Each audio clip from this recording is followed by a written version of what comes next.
Assalamu Alaikum. Bismillahirrahmanirrahim. Rabbi Shari Sadri wa Yassali Amri Walu Lukdata min Lisani wa Qawli Rabbi Zidilma. Okay, children, today we are here with another topic of chapter number 5, 5.2 language translators. And I hope that you have understood whatever we have learned earlier from chapter number 5, 5.1, dealing with operating system software. Fine. Where we talked about operating system utility programs and DLLs.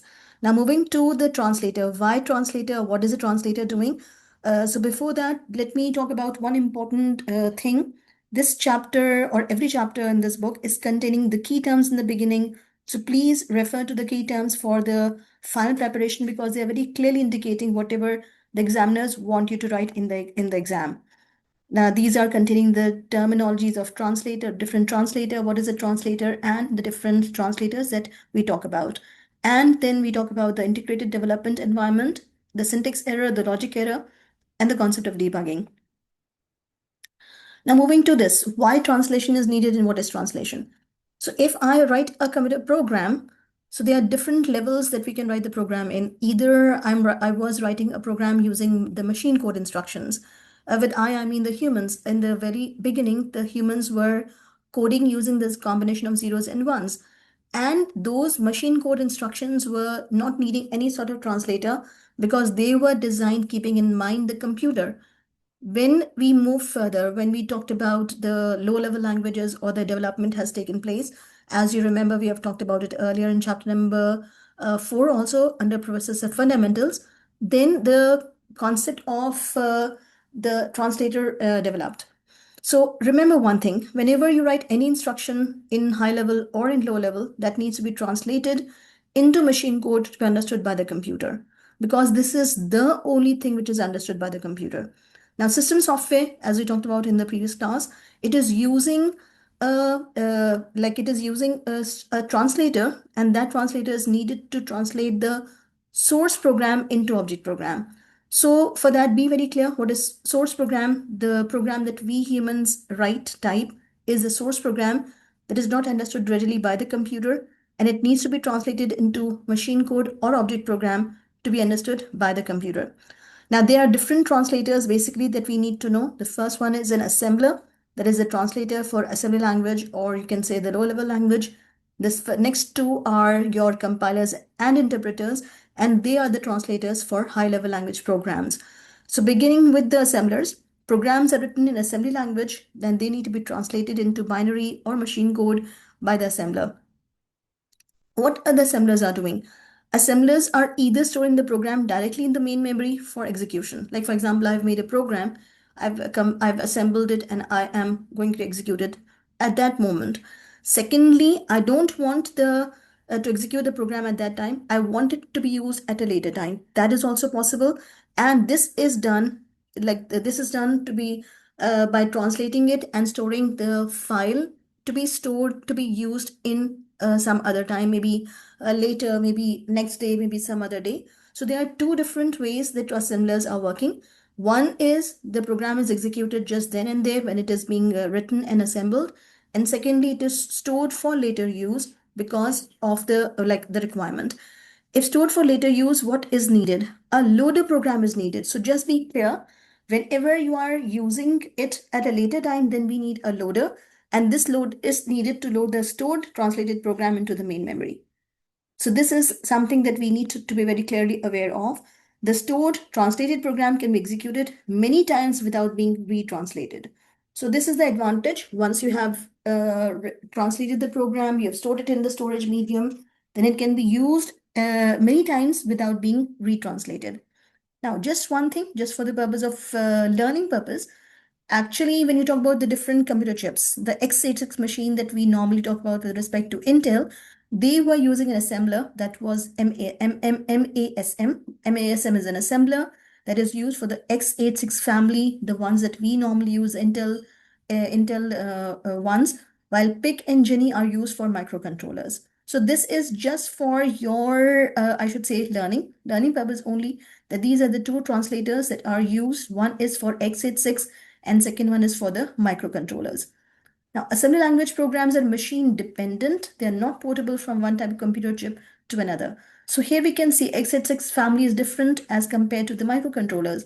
That's why the program that is written for x86 family cannot be used by microcontrollers. And this is what is the machine dependency or non-portability.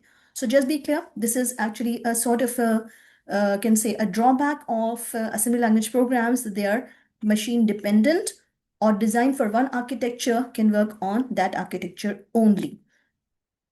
Now, compilers and interpreters, what are they?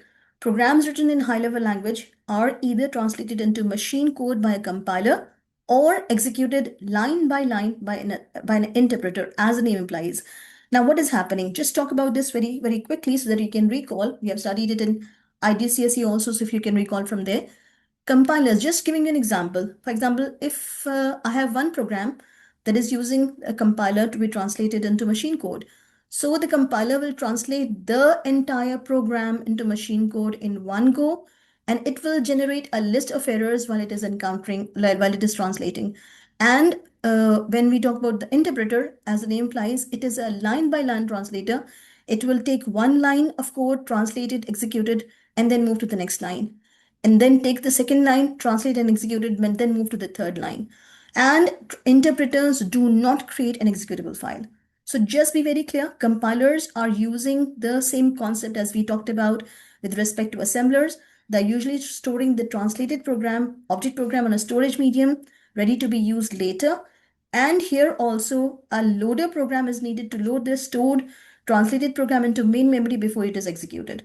So just recall, this is something that we say it's something similar to the assembler, because in assembler also, either you are running the program at that time or you are storing it on the storage medium to be used later, and then the use of a loader is there.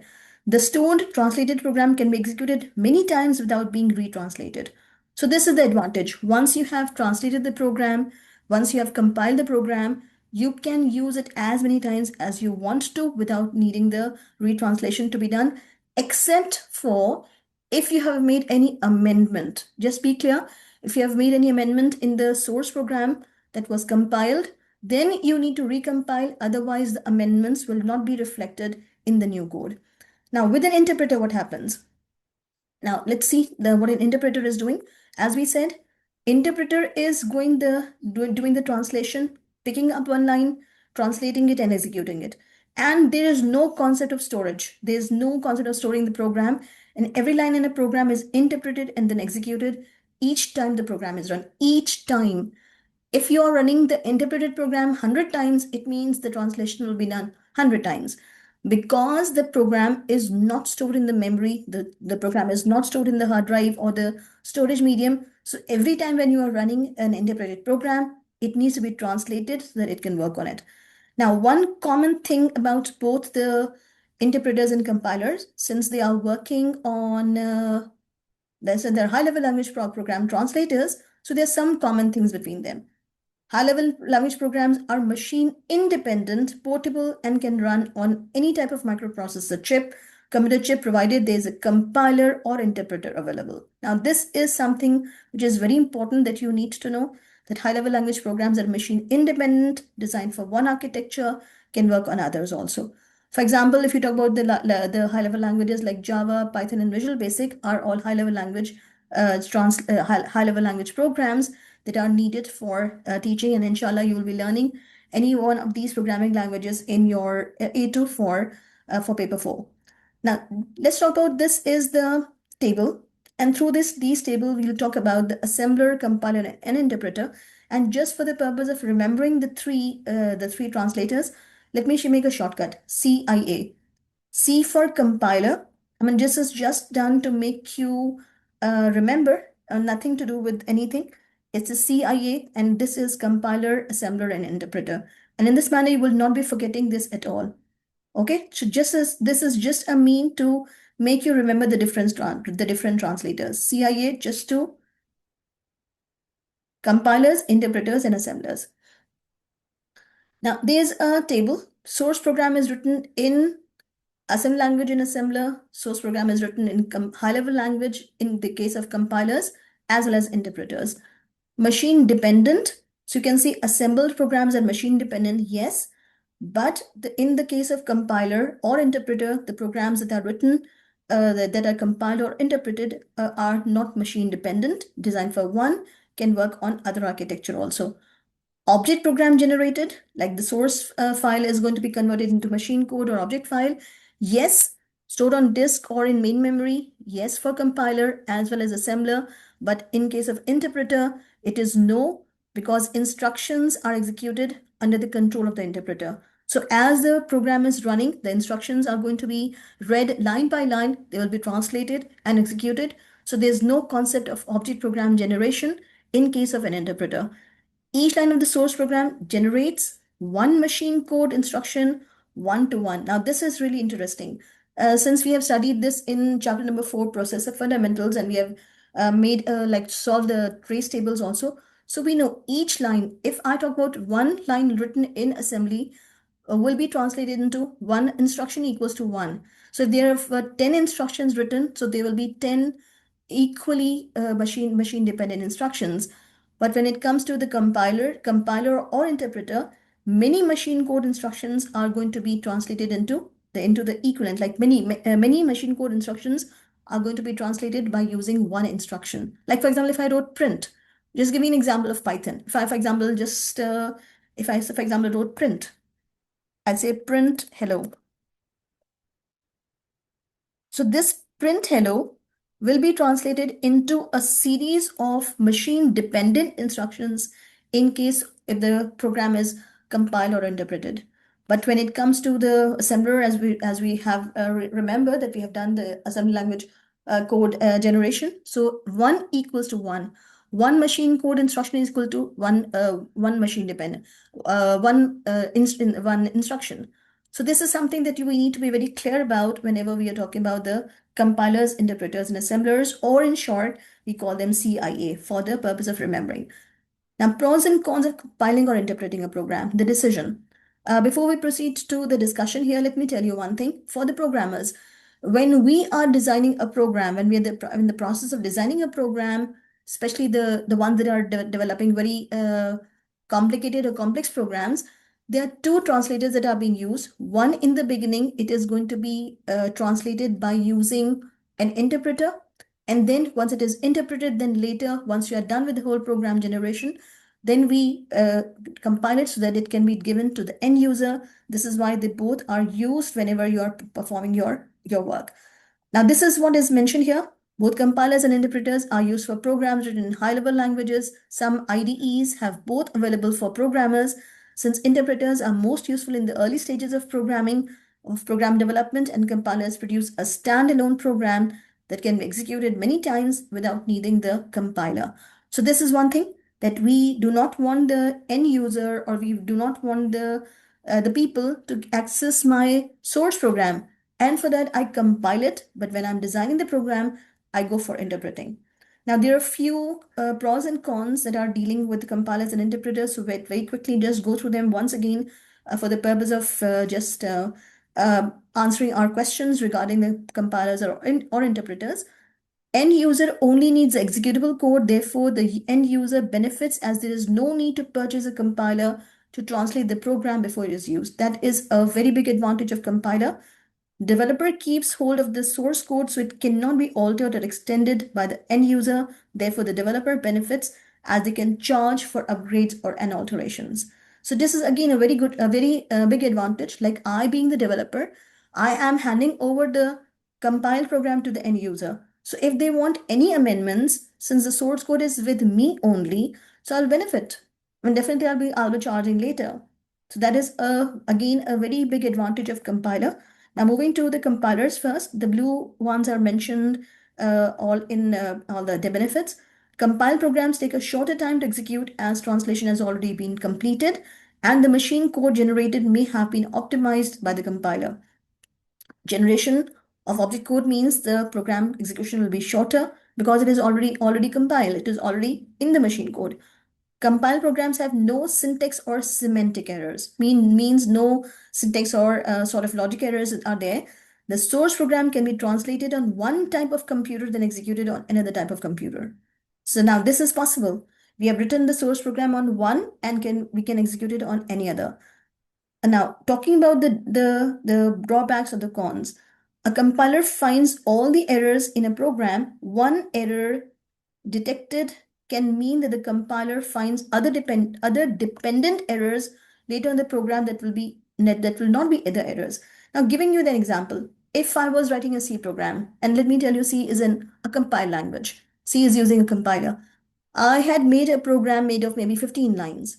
Maybe by mistake, I had made a mistake in the first line.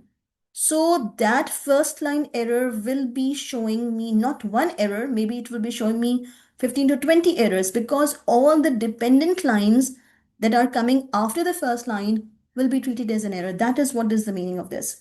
Finds all errors in a program. One error detected can mean that the compiler finds other dependent errors later on in the program that will not be errors when the first error is corrected. Maybe you have misspelled a word, or maybe you have forgotten to put a semicolon maybe in the C program. So that one small error may result in generation of so many errors. And that is what is mentioned here. And once you correct that one beginning error, it means all of the errors will be removed also. Untested programs with errors may cause a computer to crash. Developer needs to write special routines in order to view partial results during development. See, the developer, remember this is what we talked about right now, that compilation means all the errors are going to be shown in the beginning. So when I'm developing the program, and I'm developing a very complex program, so it means that I need to be very cautious at how to handle the writing of the program, because that may result in showing me a long list of errors. So that is what is there, because the developer needs to write special routines in order to view partial results. So you cannot view the partial results. So you need to be a bit cautious. You need to be just using your own strategies to get this task done. And that is needing a lot of intelligence. I mean, a lot of practice is needed to do this so that you can see the partial results during development, making it more difficult to assess the quality of the particular sections of the code. End users do not have access to the source code and the runtime libraries, meaning they are unable to make modifications and are reliant on the developer for updates and alterations. See, this is a disadvantage for the end user, but that is an advantage for the person who is developing the program. So just be very cautious. If they give you a question, so if you have mentioned one as an advantage, so you will not be mentioning the other one that is a disadvantage. Please be cautious whenever you are writing a program, when you are writing the answers. Now, moving to interpreter, end user will need to purchase a compiler or an interpreter to translate the source code before it is used. So you need to have that particular translator. Developer relinquishes the control of the source code, making it more difficult to change for upgrades and alterations. Since end users can view the source code, they could potentially use the developers' intellectual property rights. Now, this is something which is really interesting. I have written a program, it's my property. Someone is going to use the program, may misuse the program also. So that is going to be the violation of my rights. An interpreted program can take longer to execute than the same program when compiled, since each line of the code needs to be translated before it is executed every time the program is run. Now, just remember, every time the program is running, we need to interpret it. Interpreted program may still contain syntax or semantic errors if any part of the program has not been fully tested. These errors will need to be debugged. Interpreted programs cannot be interpreted on one type of computer and run on any other type of computer. So that is a limitation. And now moving to the advantages, or the can say the pros. It is easier to develop and debug a program using an interpreter, as errors can be corrected on each line and the program restarted from that place, enabling the programmer to easily learn from any errors. So the program is running, found an error, fine, corrected, it will resume from that same point. Untested programs should not be able to cause the computer to crash. Not tested, no worries, the computer will not crash. Partial results can be viewed during development, enabling the developer to make informed decisions about a section of the code, for example, whether to continue, modify, to scrap, or start again. So these are certain advantages with respect to the interpreters. And lastly, if an interpreted program is purchased, then end users have all the source codes available and the runtime libraries are also with them. So they are able to modify as per their requirement. They can make the alterations without consulting the developer or without the need to go for any further purchase. That is an advantage with respect to the end user. Now moving to partial compiling and interpreting, as you can see, okay, now just moving to this one, the table is showing the blue cells as the pros and the white cells are the cons. So for both the interpreters and the compilers. Partial compiling and interpreting. Now this is something in order to achieve shorter execution times, many high-level language programs use a system that is partially compilation and partially interpretation. The source code is checked and translated by compiler into object code. The compiled object code is a low-level machine-independent code called intermediate code. Now let me talk about this term.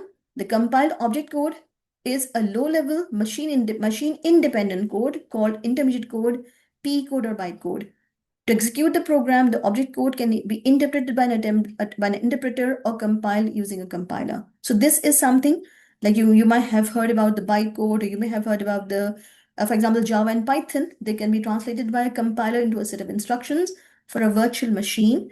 And these instructions called bytecode are then interpreted by an interpreter. So inshallah, you'll talk about this in the next year in detail, but let's talk about this very simple thing. What is a bytecode? Partial compiling and partial interpreting, creating an intermediate file that can be used later in case of your Java or your Python.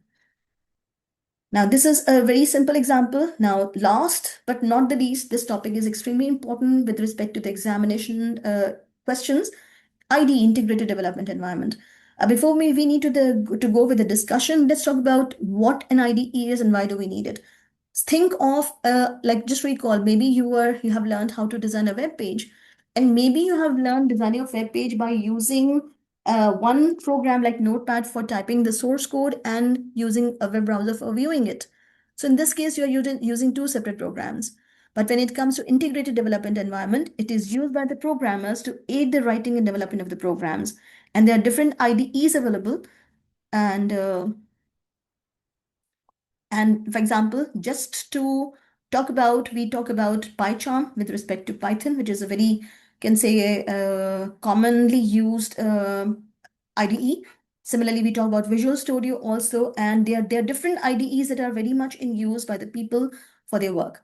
Now, IDEs usually have which features? First one, a source code editor, a compiler and interpreter, or both, a runtime environment with a debugger, and auto documenter.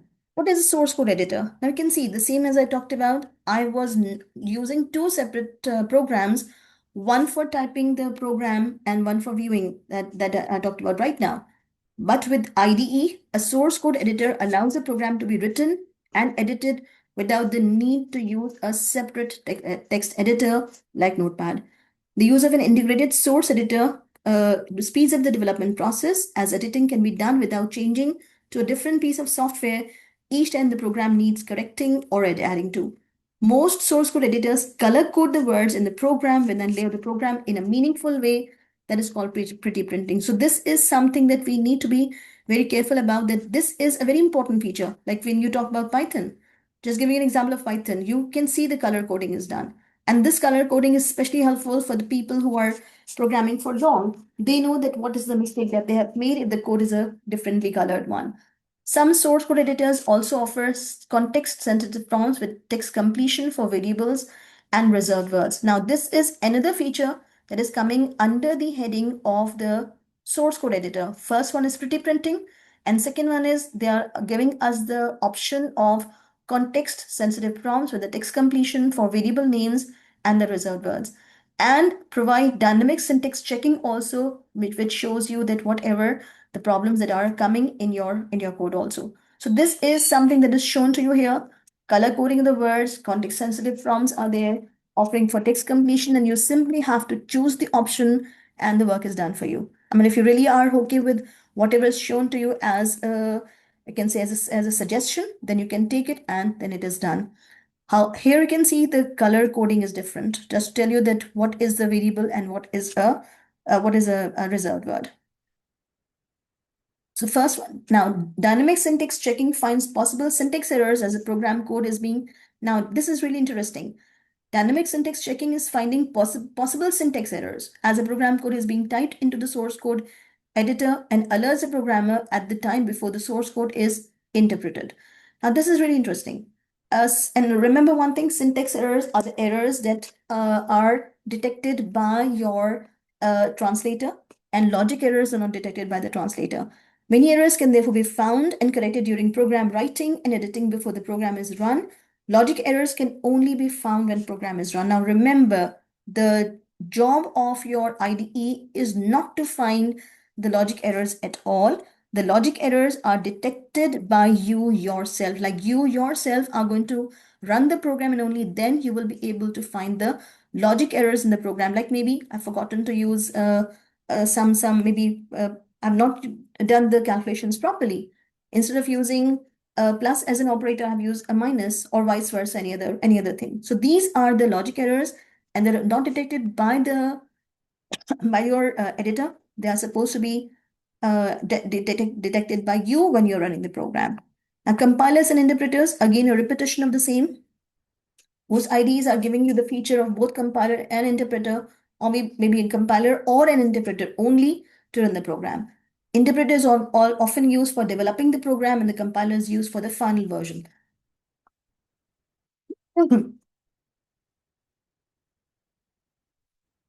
Yazan is going on. Just wait for 2 minutes and then we'll proceed.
Okay, now Azan is now over. Now let's move back to this debugger. What is a debugger? It's a program that is going to detect the errors. The errors, debugging means that finding out errors, and this finding out errors is called debugging. And you can see there are different ways of, or you can say the debugging tools. The first one is single stepping.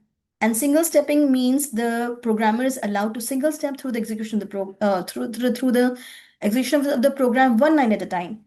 As the name implies, single stepping means a line at a time will be just seen that to detect all the problems in the program. Or the second debugging tool is breakpoint. And as the name implies, it is there to stop the execution of the program at a certain point of the source code. So if you have inserted the breakpoint, then the program stops at that particular interval. And lastly, the third one is a report window or a watch window. Sometimes we do come across the word watch window also. So report window or watch window is there to show the contents of the variables and expressions evaluated at that point. So whenever you have used the report window, then you may come across the value of different variables, and they are going to be shown. Allows the programmer to see if there are any logic errors in the program code and check the program as working and check to see if the program is working as required. So this is what is the debugging tools that you need to know, the definitions, you need to know the descriptions if they come in the paper, then you have to write them down, and in this manner you will be able to score their marks. The 3 debugging tools, something that you all need to know. Moving to you can see there they are showing you the debugger, the different single stepping is shown to you, like they're typing and showing you that what is happening with the variables. As you can see in this case of PyCharm, each variable used is shown in the report window together with the type and the contents of the variable at that point in the program. The top variable shown is the last one that was used there. Now moving to the next one, auto documenter. Most IDEs usually provide an auto documenter to explain the function and purpose of programming code. So this is so helpful. You can see the moment you start typing anything, it will tell you that what the different things are doing. And that is really very helpful, especially for the ones who are learning to begin, who are the beginners. The beginners are going to benefit a lot from this auto documenter. So, Alhamdulillah, we have finished this chapter. Hope that you have understood the material that we have learned in chapter 5, 5.1, and 5.2 today. So, Jazakallah khain kasira for being a part of the learning journey. Hope that you have understood each and everything. Share with your friends and family this channel, my channel, so that they all are going to benefit from it. Do not forget to click on the bell icon so that you're getting the latest updates of the videos that are uploaded quite on and off. And take care of your loved ones and yourself. May Allah bless you. May Allah help you. Allah Hafiz from my end.